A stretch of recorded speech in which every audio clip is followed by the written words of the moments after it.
සුබ දවසක් මගේ ආදරණීය දුවල පුතාලට. පුතේ මම අද ඔයාලට කියලා දෙන්න හදන්නේ 9 වසර පන්තියේ 4 වෙනි පාඩම. 4 වෙනි පාඩම තියෙන්නේ ප්‍රතිශත. ප්‍රතිශත කිව්වහම අපිට එකපාරටම මතක් වෙන්නේ ඉරයි බිංදු දෙකක් තියෙන මෙන්න මේ වගේ එකක් නේද? මෙන්න මේ වගේ. ඔව් පුතේ. මේ ප්‍රතිශත ලකුණ.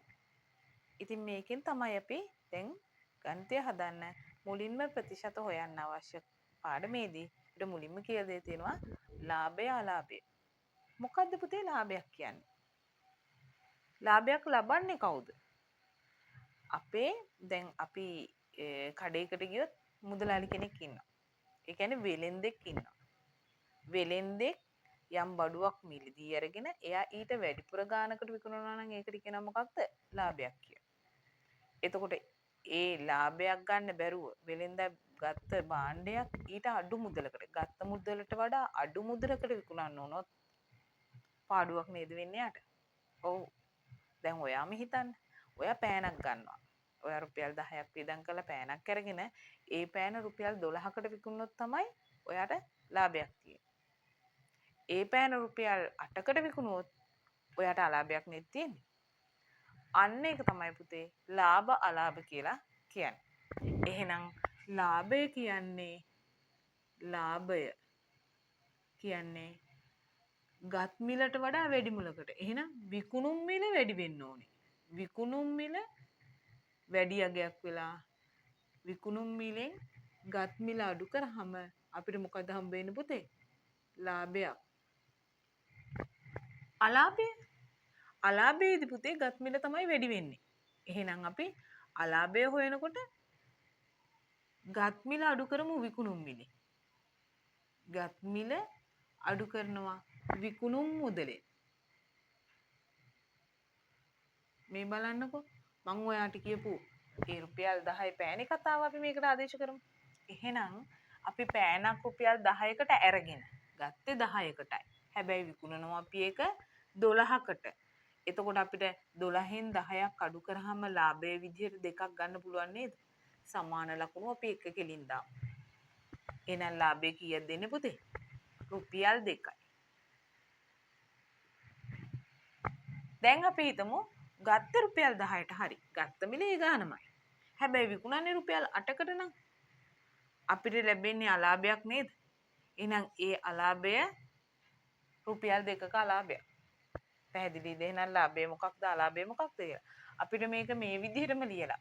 ඒ කියන්නේ විකුණුම් මිලෙන් ගත් මිල අඩු කරාම ඍණාගයක් එනවා නම් ඔන්න අලාභයක් කියලා දැනගන්නත් පුළුවන්. ඒ කොහොමද දන්නවද? විකුණුම් මිල අඩු කිරීම ගත් මිල කියලා ආවොත් අපි විකුණුම් මිලට රුපියල් 8කටනේ විකුණුවේ. හැබැයි අරන් තියෙන්නේ රුපියල් 10කට. ඒ කියන්නේ 8න් 10ක් අඩු කරන්නේ නේද? 8න් 10ක් අඩු කරාම ඍණ දෙකක් නේද දෙන්නේ පුතේ? ඔව්.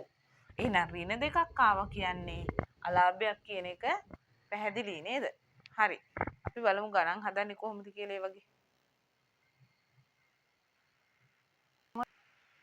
මම ඔයාලට නිදසුනක් කියලා දෙන්න. මොකක්ද දන්නවද? අපි හිතමු පාවහන් යුගලක්. පාවහන් යුගලක්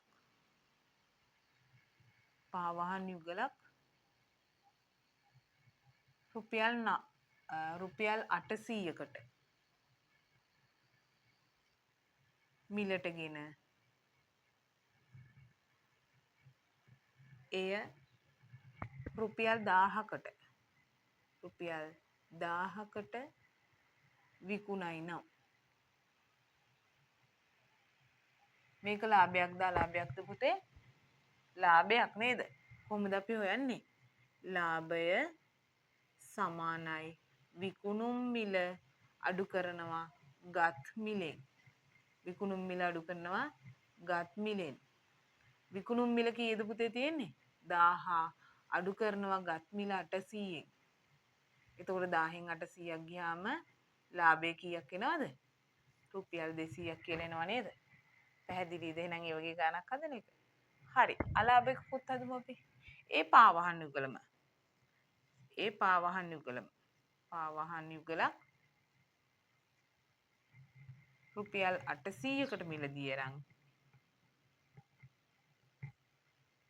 750කට විකුණු වෙයි නම්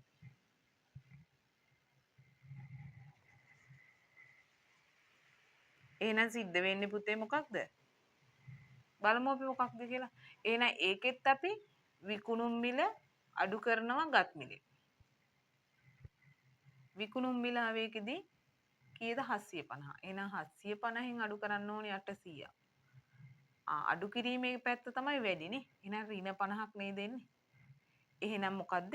අලාභයක්. අලාභය කියලා අපිට එහෙනම් ලියන්න පැහැදිලි. විකුණුම් මිලෙන් ගත් මිල අඩු කරාම අපිට ලාභයක්ද අලාභයක්ද කියලා දැනගන්න පුළුවන්. ධනාගයක් ආවොත් අපිට එන්නේ ලාභයක්, ඍණාගයක් ආවොත් අපිට එන්නේ අලාභයක්. දැන් ඔයාලට මම කියලා දෙනවා ලාභ අලාභ ප්‍රතිශත හොයන හැටි.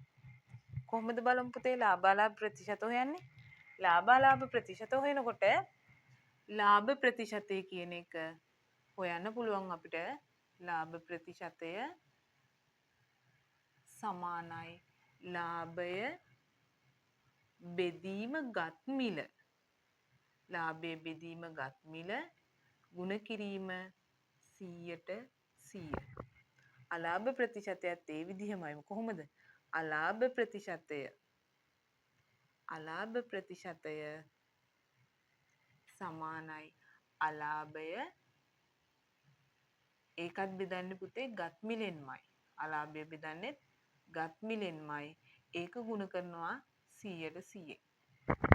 මොකක්ද අපි දැන් කරන්නේ? අපි බලමු මේ වගේ ගාණක් හදලා. අපි හිතමු අපිට අවශ්‍ය වෙනවා දැන් ගාණක් හදන්න. මම ඒ ගාණ කියලා දෙන්නම්. ඉන්නේ චුට්ටක්. හරි. අපිට ගාණක් දෙනවා රුපියල් පළවෙනි ගාණ රුපියල් 500ක් වටිනා බෑගයක් රුපියල් 600කට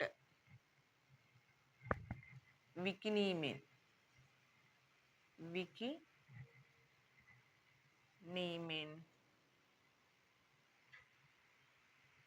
ලද ලාභ ප්‍රතිශතය සොයන්න.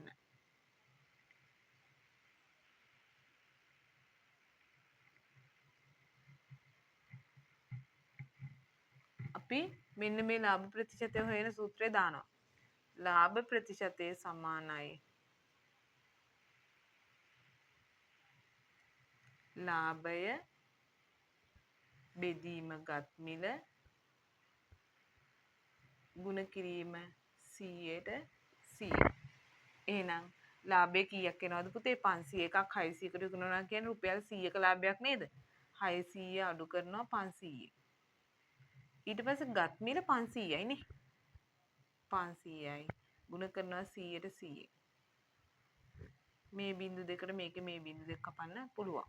600න් 500ක් අඩු වුණාම කීයද පුතේ? 100යි නේද? 100 බෙදීම 5. 100 5න් බෙදුවම කීයද? 20යි. එහෙනම් උත්තරේට එනවා 20යි 100ට.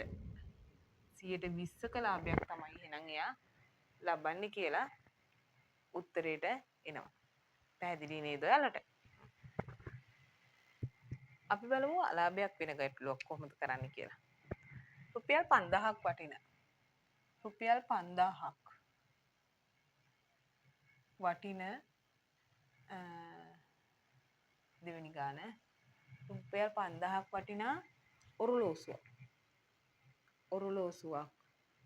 ඔරලෝසුවක් අපි හිතමුකෝ. ඔරලෝසුවක් රුපියල් 4500ට විකිණීමෙන් ලැබූ අලාභ ප්‍රතිශතය.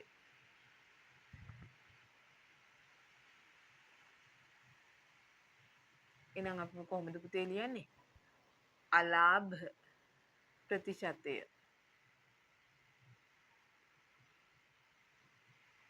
සමානයි අලාභය බෙදීම ගත් මිල ගුණ කිරීම 100ට 100. අලාභය කීයද පුතේ ඉන්නේ? 5000න් 4500ක් අඩු නම් 5000 අඩු ඔව් අඩු කිරීම 4500. බෙදීම ගත්තේ 5000කට නේද? ගුණ කිරීම 100ට 100. 500යි නේද පුතේ අලාභය? 5000න් බෙදලා ඒක ගුණ කරනවා 100ට 100. මේ බිංදු දෙකට මේ බිංදු දෙක ඉවත් කරනවා, මේ බිංදුවට මේ බිංදුව ඉවත් කරනවා. 5ට 5 ඒවා එකයි, මේ 5ට 5 ඒවා එකයි, මේ බිංදුව ඉඳ ගන්නවා. එතකොට 10යි 100ට අලාභ ප්‍රතිශතය කීයද පුතේ? අලාභ ප්‍රතිශතය එනවා 100ට 10යි කියලා. පැහැදිලි නේද? දැන් අපි බලමු අලාභ ප්‍රතිශතය හරි ලාභ ප්‍රතිශතය හරි දුන්නට පස්සේ කොහොමද ගැටලුවක් විසඳන්නේ කියලා. ඒක හරි ලේසි. කොහොමද දන්නවද කරන්නේ? අපිට කිව්වොත් පළවෙනි එක රුපියල් මේක පැහැදිලි නෑ ඔයාලට ඒකයි. රුපියල් 5000ක වටින භාණ්ඩයක්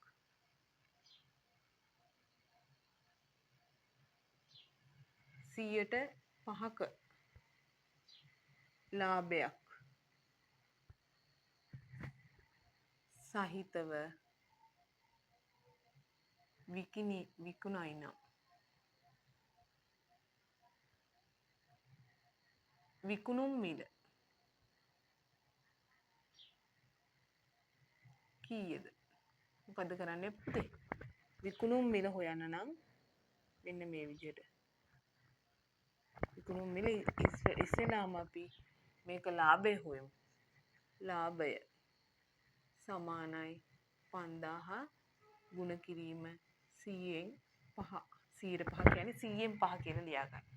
බිංදු දෙකට මේ බිංදු දෙක කැපෙනවා. 5 වරක් 5 25යි අගට බිංදුවයි. එහෙනම් 250යි නේද පුතේ ලාභය? ඕක හදන්න 250යි.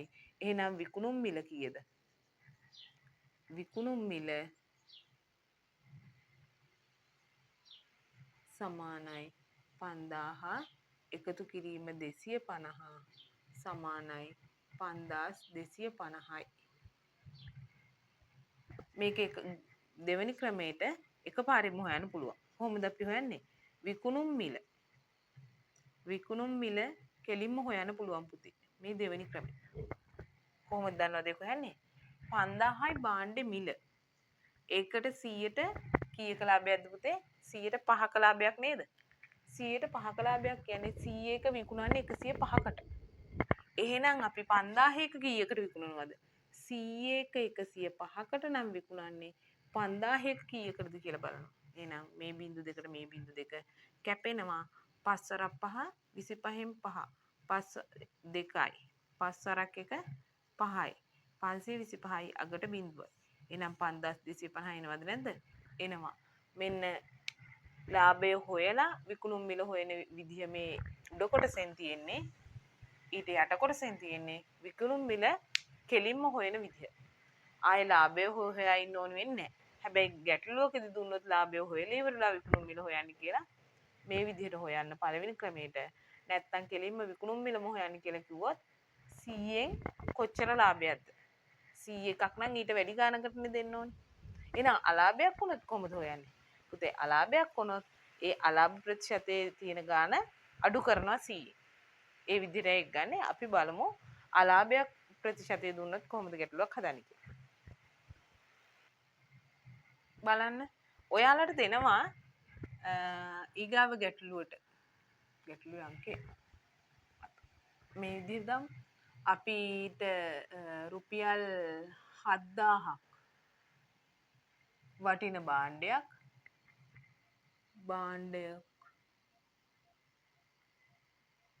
10%ක අලාභයකට සහිතව විකුණයි. නම් අලාභය කොපමණද? අලාභය කීයද කියලා හොයන්න. විකුණුම් මිලත් හොයන්න. විකුණුම් මිල කොපමණද?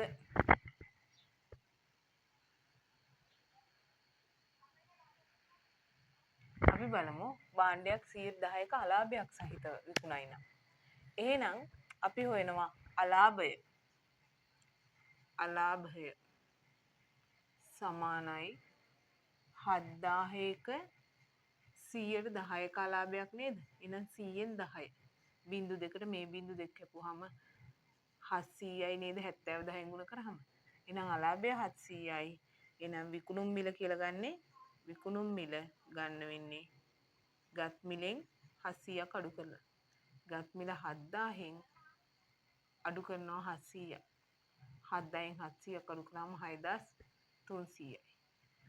මේක කෙලින්ම ගන්න පුළුවන් දෙවෙනි ක්‍රමය. දෙවෙනි ක්‍රමය විකුණුම් මිල කෙලින්ම හොයන්න පුළුවන්. විකුණුම් මිල භාණ්ඩ මිල කීයද පුතේ? 7000යි. ඒකට 110ක අලාභයක් නේද? එහෙනම් 100ට 10ක අලාභයක් නම් 10ක් අඩුවෙන් 100ට වඩා 10ක් අඩුවෙන් කියන්නේ 100ක දෙන්නේ 90කට නේද? ඔව්. එහෙනම් 100න් 90න් ගුණ කරමු. 100න් 90න් ගුණ කරනවා. බිංදු දෙකට බිංදු දෙක කැවෙනවා. 7 වරන් 9 63යි. බිංදු දෙකක් තියෙන හින්දා අගට බිංදු දෙක දාන්න. 6300 මේ ගානම මෙතෙන්ට ආව නේද? ඒක එකපාරින්ම හදන්න පුළුවන්. විකුණුම් මිල කෙලින්ම හොයන්න කියලා දුන්නොත් පහළ ක්‍රමයෙන් හැදුවර කමක් නැහැ. නැත්තම් ලාභය හොයලා ඉවර වෙලා විකුණුම් මිල හොයන්න කිව්වොත් අලාභය හොයලා විකුණුම් මිල හොයන්න කිව්වොත් මේ විදිහට හදන්න පුළුවන්. හරි. ඊට පස්සේ මගේ පුතාලාට තියෙනවා පුතේ වට්ටම් කොමිස් කියලා. වට්ටමක් කියන්නේ මොකක්ද? මේ බලන්නකෝ වට්ටම්. වට්ටමක් කියන්නේ පුතේ අපි කඩේකට ගියාට පස්සේ ඔයාලට ඇඳුමක් ගන්න ගියා කියනකෝ. මේකට 110ක වට්ටමක් හම්බ වෙනවා. මේකට 105ක වට්ටමක් හම්බ වෙනවා කියලා අපිට දීලා තියෙනවා. එහෙනම් අපිට ගෑනු ළමෙක් නම් ඕන ගවුමක් ගන්න ගියොත් වට්ටමක් දෙනවා නම් හරි කැමතියි ගන්න. ඇයි ඒ? වට්ටමක් කියන්නේ අඩු කිරීම. කීයක් හරි මුදලක් මේකෙන් මම ඔයාලට අඩු කරලා දෙනවා. පොත් ටිකක් ගන්න ගියොත් ඔයාලට මම මේකෙන් මෙන්න මෙච්චර මුදලක් අඩු කරලා දෙනවා. මොනවා හරි මුදලක් අඩු කරලා දෙනවා කියන එක තමයි පුතේ වට්ටමක් කියලා කියන්නේ. අපි හිතමු මෙන්න මේ වගේ ගාණක් රුපියල් 250ක් නෑ 2500ක් කියමුකෝ 2500ක් වටිනා කමිසයකට සියයට 10ක වට්ටමක් ඇත කියලා කඩේක ගහලා තියෙනවා. එහෙනම් බලමු අපි මේ කමිස වටිනාකම කීයද දෙන්නේ. වටිනාකම හොයන්න වෙන්නේ කොහොමද? වටිනාකම වට්ටම කීයද එතකොට? කමිසෙ මිලෙන් ප්‍රතිශතය ගුණ කරනවා 100න් 10. වටිනාකම නෙවෙයි අපි වට්ටම් වටිනාකම මේ. වට්ටමේ වටිනාකම. වට්ටමේ වටිනාකම තමයි එතකොට බිංදු දෙකට බිංදු දෙක කැපුණාම 250ක් නේද අඩු කරන්නේ. 2500කින් 250ක් අඩු කරනවා කියන්නේ විකුණුම් මිල අපිට ලැබෙනවා. විකුණුම් මිල අපිට ගන්න පුළුවන් මේ කමිසේ කීයකටද? 2500න් අඩු කරනවා 250ක්. එහෙනම් 2250කට මේ කමිසේ ගන්න පුළුවන් නේද? හරි. එහෙනම් ඒ කඩේ හොඳයිනේ. වට්ටම් දෙන කඩේකින් ඇඳුම් ගන්න හොඳේ. ඒ කඩවල් ඒවා ඔයාලට ලාභයි. ඊගාවට මේක කෙලින්ම හදන්නත් පුළුවන්. කොහොමද අපි වට්ටම් මුදල හොයන්නේ? කෙලින්ම මේ දෙවෙනි ක්‍රමය. අර කලින් කියලා දුන්නා වගේ ලාභ ප්‍රතිශතය හොයන ක්‍රම වගේ මේක දෙවෙනි ක්‍රමය. එහෙනම් මුළු විකුණුම් මිලම කෙලින්ම හොයන්න පුළුවන්. විකුණුම් මිල සමානයි 2500ක් කියන එකෙන් කීයක්ද දෙන්නේ? 110ක වට්ටමක්නේ. ඒ කියන්නේ 100ක අපිට දෙනවනේ 90කට නේද? හා එහෙනම් මේකට මේක කැපෙනවා. 9 වරක් 25 225යි අගට බිංදුවක් අහවම 2250 එනවා නේද? අර විදිහටම මුදල කීයද කියලා ලබා ගන්න එක සැරෙන් පුළුවන්. හරි. ඊගාට ඔයාලට මම කියලා දෙන්න හදන්නේ කොමිස්. වට්ටම් ඊගාවට කොමිස්. කොමිස් එකක් අය කරන්නේ කවුද පුතේ? තැරව්කාරයෝ. අපි හිතමු ඉඩමක් විකුණන්න මොනවා හරි වාහනයක් විකුණනකොට අපිට කොමිස් මුදලක් ගෙවන්න සිද්ධ වෙනවා තරව්කාරයෙක්ට. ඒ කියන්නේ බ්‍රෝකර් කෙනෙක්. අපිට කෙලින්ම වාහන විකුණ ගන්න අමාරුයිනේ. ඉතින් දැන් ඒ මිනිස්සු විශාල ප්‍රමාණයක්ම දන්න හඳුන කෙනෙක්ට ඒක කිව්වොත් එහෙම එයා ඒක විකුණලා දෙනවා. ඒ කියන්නේ අපි දන්නේ නැති කෙනෙක්ට මේ අපේ වාහනේ හරි ඉඩම හරි අවශ්‍ය නැහැ. ඒ වෙන කෙනෙක් ඒක කතා කරලා දෙනවා මං දන්න තැනක තියෙනවා මෙහෙම වාහනයක් නැත්තම් මෙහෙම ඉඩමක් තියෙනවා මං අරන් දෙන්නම්. හැබැයි ඒකට ගාණක් ඕනේ. අන්න එහෙම ගාණක් ඉල්ලන කෙනාට කියනවා නේද බ්‍රෝකර් කියලා. අන්නේ බ්‍රෝකර්ට දෙන්න ඕනේ මුදල තමයි. එහෙනම් මුදල මොකද පුතේ? කොමිස් කියන්නේ. බ්‍රෝකර් ගාස්තු.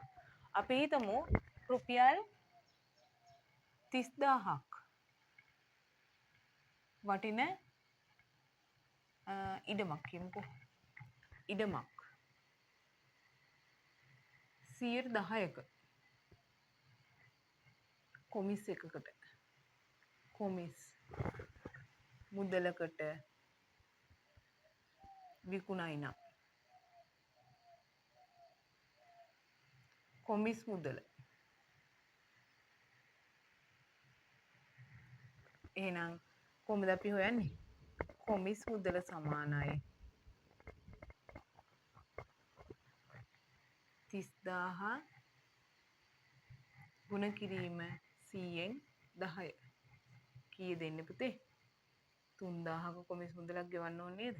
ඒ කියන්නේ මෙයා මේ වාහනේ මොකක් හරි ඉඩම 30000කට විකුණාට එයාට හම්බ වෙන්නේ කීයද? 27000යි. හම්බ වෙන්නේ නැහැ නේද සම්පූර්ණ මුදලම? නෑ. ඒ කොමිස් මුදල විදියට අර එක්කෙනා ඒ විකුණන්න උදව් කරන එක්කෙනා 3000ක මුදලක් තියා ගන්නවා. එහෙනම් විකුණු පුද්ගලයාට ලැබෙන මිල විකුණු අයට